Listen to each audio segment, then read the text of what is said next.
Hello everyone, welcome back to our channel. तो आज हम यहाँ पे डिस्कस करने वाले हैं बेसिक्स ऑफ मैनेजमेंट में इंपॉर्टेंस ऑफ मैनेजमेंट एंड साथ ही साथ मैनेजमेंट थॉट्स के बारे में। तो जल्दी से क्लास को ज्वाइन कर लीजिए।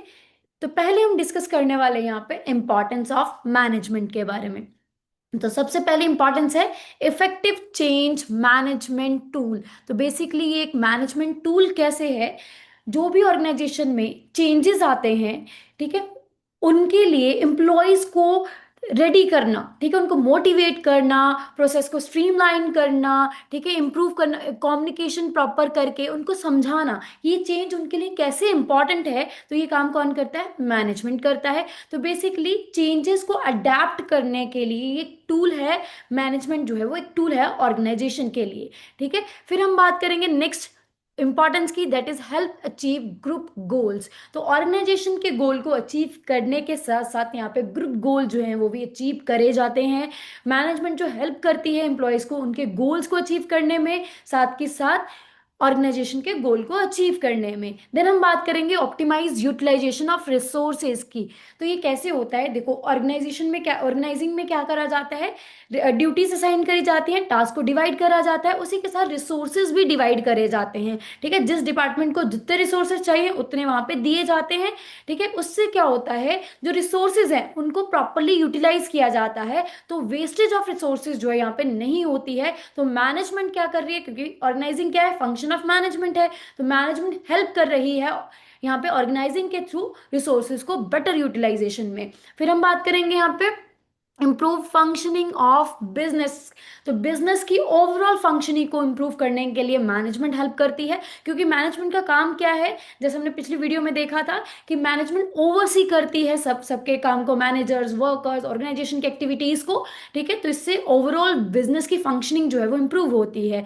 देन हम बात करेंगे डेवलपमेंट ऑफ वेरियस रिसोर्सेज। तो वेरियस रिसोर्सेज की डेवलपमेंट, जैसे कि हमने बात करी थी स्टाफिंग की, तो उसमें ह्यूमन रिसोर्सेज को ट्रेनिंग प्रोवाइड करवाई जा रही है उनकी डेवलपमेंट के लिए, जॉब रोटेशन, प्रमोशन, तो बहुत सारी चीजें हमने उसमें डिस्कस करी। ठीक है, तो इससे क्या हो रहा है, रिसोर्सेज की डेवलपमेंट जो है वो करी जा रही है। ठीक है, तो मैनेजमेंट हेल्प कर रहा है रिसोर्सेज डेवलपमेंट में भी। फिर हम बात करेंगे कंट्रीब्यूशन टुवर्ड्स बेटर ऑर्गेनाइजेशन। तो इन सब से क्या हो रहा है, यहाँ पे रिसोर्सेज ऑप्टिमाइजली यूटिलाइज हो रहे हैं, रिसोर्सेज जो ह्यूमन रिसोर्सेज है उनकी डेवलपमेंट यहाँ पे करी जा रही है, जिससे ऑर्गेनाइजेशन जो है वो ओवरऑल जो है वो बेटर बनती जा रही है। ठीक है, फिर हम बात करेंगे proper direction to the organization. तो मैनेजमेंट जो है, गुड मैनेजमेंट क्या करती है, ऑर्गेनाइजेशन को प्रॉपर डायरेक्शन देती है। जैसे हमने डायरेक्टिंग में बात करी कि एम्प्लॉयज को सुपरवाइज करना है, टाइमली मोटिवेशन देनी है उनको, लीडरशिप इसमें आती है।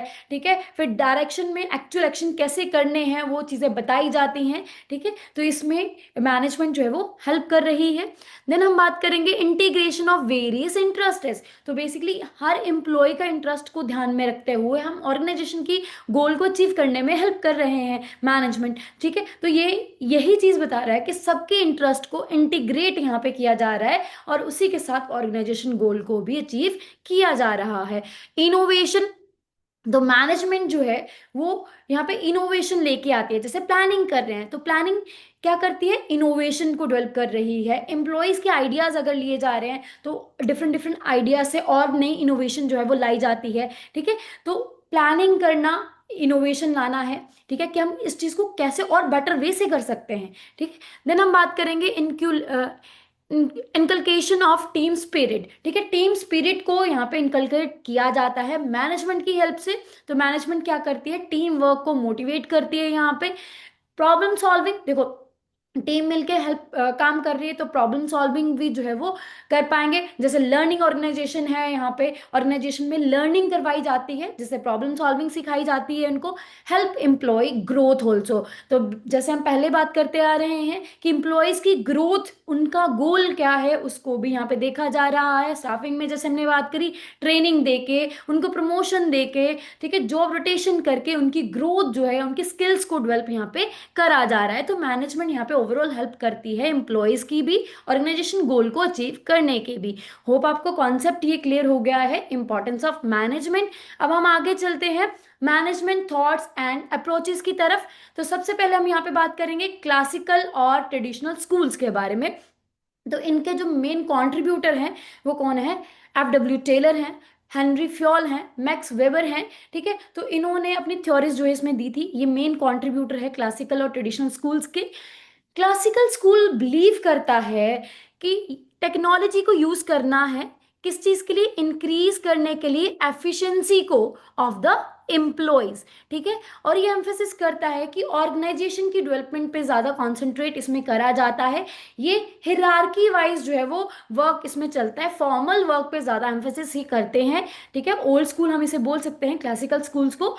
अब ये क्या करते हैं, ऑर्गेनाइजेशन को एज ए मशीन यहाँ पे ट्रीट करा जाता है एंड एम्प्लॉयज को as a its part treat करा जाता है। तो बेसिकली यहाँ पे एम्प्लॉयज के बिहेवियर को, एम्प्लॉयज के इमोशंस को नहीं समझा जाता है। उनको सिर्फ और सिर्फ प्रोडक्शन के लिए यूज करा जा रहा है कि उनसे ज्यादा प्रोडक्शन हम यहाँ पे ले सके।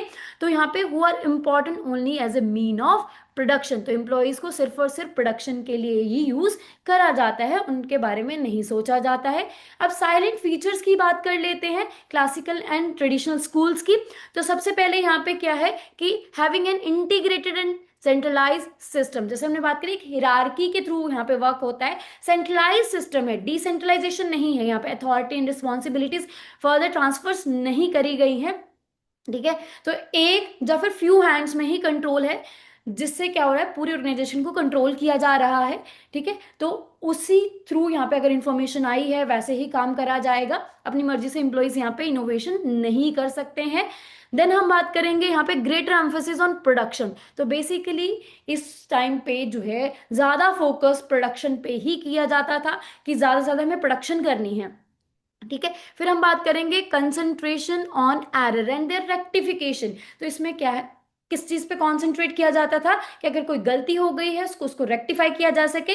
ठीक है, तो प्रोडक्शन करनी है हमें ज्यादा से ज्यादा, उसमें अगर कोई डिफॉल्ट आ रहा है तो उसको कैसे रेक्टिफाई करना है उस चीज को यहाँ पे देखा जाता था। अब कहते हैं एज्यूमिंग एम्प्लॉय। तो इसमें क्या देखा जाता था कि अगर ऑर्गेनाइजेशन में कोई चेंज भी लाया जा रहा है मैनेजमेंट द्वारा, तो माना जाता था एम्प्लॉयज कोई यहाँ पे स्ट्राइक वगैरह नहीं करेंगे, एम्प्लॉयज उस चीज को एक्सेप्ट कर लेंगे और कंटिन्यू जो है वो वर्क को रखेंगे। ये चीज इसमें मानी जाती थी। बेस्ड ऑन अकाउंटिंग मॉडल्स और प्रिंसिपल्स, जैसे हेनरी फ्योल ने 14 प्रिंसिपल्स दिए थे, साइंटिफिक मैनेजमेंट के प्रिंसिपल F.W. टेलर ने दिए थे। तो उन्हीं प्रिंसिपल्स पे ये वर्क जो है वो मैनेजमेंट या फिर ऑर्गेनाइजेशन जो है वो वर्क करती थी। ठीक है, फिर हम बात करेंगे यहाँ पे गिविंग इक्वल वेटेज। तो हर तरह के काम को सेम वेटेज दी गई थी, एम्प्लॉयज को भी सबको एक जैसी वेटेज यहाँ पे दी गई थी। विच मीन्स यहाँ पे जो काम ज्यादा टफ है उसको अलग से वेटेज नहीं थी, जो एम्प्लॉयज ज्यादा काम करें उनको अलग से कोई वेटेज नहीं थी, सबको एक जैसा ही यहाँ पे रखा गया था, इक्वल वेटेज जो है वो दी जा रही थी। बेसिकली उनके ये चीज नहीं समझी जा रही थी कि कोई भी काम किस आदमी को यहाँ पे मोटिवेट कर रहा है, कौन सा काम नहीं कर रहा है, उनका बिहेवियर किस चीज से इम्पैक्ट हो रहा है, ये चीजें यहाँ पे नहीं देखी जा रही थी। राइट, होप आपको कॉन्सेप्ट यहाँ पे क्लियर हो गया है। तो आगे चलते हैं, मैं आपको एक इंपॉर्टेंट इंफॉर्मेशन यहाँ पे दे दूं कि 30 ईयर्स में 10 लाख से भी ज्यादा स्टूडेंट्स ने वीडियोस एंड पीडीएफ की हेल्प से एग्जाम को क्रैक करने में उनको बहुत ज्यादा हेल्प यहाँ पे मिली है।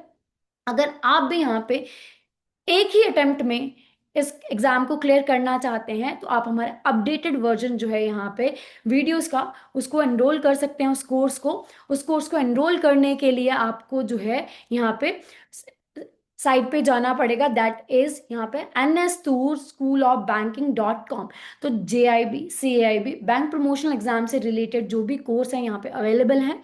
ठीक है, फ्री जो यूट्यूब वीडियोस हैं वो भी अवेलेबल रहेंगी। अगर आप यहाँ पे अपडेटेड कंटेंट एनरोल करना चाहते हैं तो आपको NSToor School of Banking.com पे आना पड़ेगा, वहाँ पे इस कोर्स को एनरोल कर सकते हैं। नेक्स्ट अगर हम बात करें क्वेश्चंस पे आ जाते हैं, तो कुछ पहला क्वेश्चन यहाँ पे क्या कहता है, which of the following represent की contribution of management in planning and goal setting. तो सबसे पहले यहाँ पे हमारे पास ऑप्शन है, aligning activity towards a common direction, ensuring all employees follow a strict centralized structure, anticipating potential challenges and developing strategies, increasing confusion to encourage innovative thinking। तो yes क्या रहेगा इसका आंसर यहाँ पे, yes option A and C are correct है यार। देखो यहाँ पे क्या है, मैनेजमेंट जो है हेल्प करता है प्लानिंग में और गोल सेटिंग में, क्योंकि मेन हमने जब फंक्शंस करे थे, पहला फंक्शन ही मैनेजमेंट का क्या था, प्लानिंग करना। तो aligning activities towards common direction जो है प्लानिंग और गोल सेटिंग में हेल्प करता है। फिर हम बात करेंगे दूसरा, ensuring all employ follow strict centralize structure.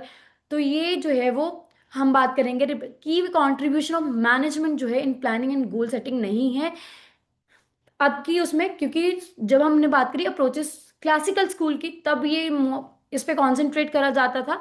Anticipating potential challenges and developing strategy जो है, यस, ये प्लानिंग का पार्ट है यहाँ पे।